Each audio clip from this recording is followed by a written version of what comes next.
Assalamualaikum warahmatullahi wabarakatuh.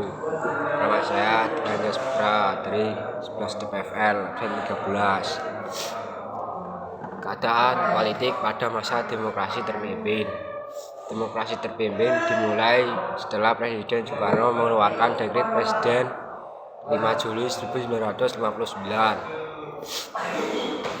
yang membubarkan konstituante dan memperlakukan kembali Undang-Undang Dasar 1945. Soekarno menganggap bahwa sistem demokrasi parlementer gagal membawa stabilitas karena terlalu banyak perpecahan antara partai dan ketidakmampuan membentuk pemerintahan yang efektif. Ciri politik: A.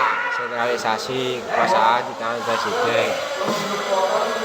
Presiden Soekarno memegang kekuasaan politik secara penuh dan menjadi tokoh utama dalam pemerintahan. Ia menyebut dirinya sebagai pemimpin besar revolusi dan menggabungkan fungsi eksekutif, legislatif, dan ideologis dalam satu tangan. B. Melemahnya peran partai politik. Partai politik kehilangan kekuatan karena pemerintahan membatasi kebebasan politik.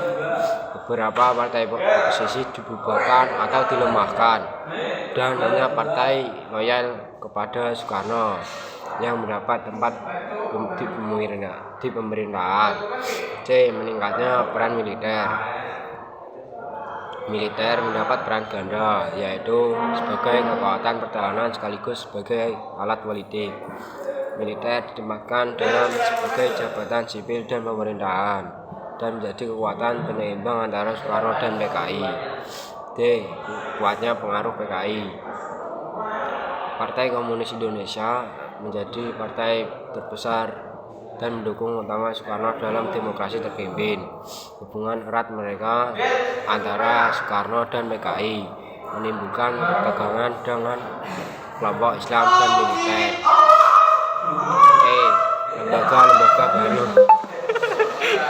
Soekarno membentuk lembaga seperti Dewan Pertimbangan Agung sementara, Majelis Permusyawaratan Rakyat sementara, dan Dewan Nasional yang berisi tokoh-tokoh yang dipilih langsung oleh Presiden bukan hasil pemilu. F. Sistem politik. Sistem politik berdasarkan Nasakom. Soekarno mencetuskan konsep Nasakom sebagai ideologi dasar negara. Konsep ini bertujuan mempersatukan kekuatan nasionalis, Islam, dan komunis, namun justru menimbulkan konflik dan ketegangan idealis. Dampak keadaan politik pada masa demokrasi terpimpin. A. Dampak positif. 1. Terciptanya stabilitas politik dalam jangka pendek. 2. Indonesia berusaha tampil sebagai pemimpin negara-negara non-blok. 3. Terbentuknya proyek-proyek besar nasional seperti Monas dan Gelora Bung Karno. B. Dampak negatif. 1. Terjadi pelanggaran prinsip demokrasi. 2. Kebebasan pers dan oposisi politik ditekan. 3. Ketegangan ideologis antara PKI, militer, dan kelompok Islam. 4. Munculnya konflik besar seperti pemerintahan PRRI atau Pramesta, konflik Irian Barat, dan memuncaknya ketegangan yang berujung pada peristiwa G30S tahun 1965. Keadaan politik pada masa demokrasi terpimpin ditandai oleh dominasi Soekarno, lemahnya peran partai politik, dan peran militer serta PKI.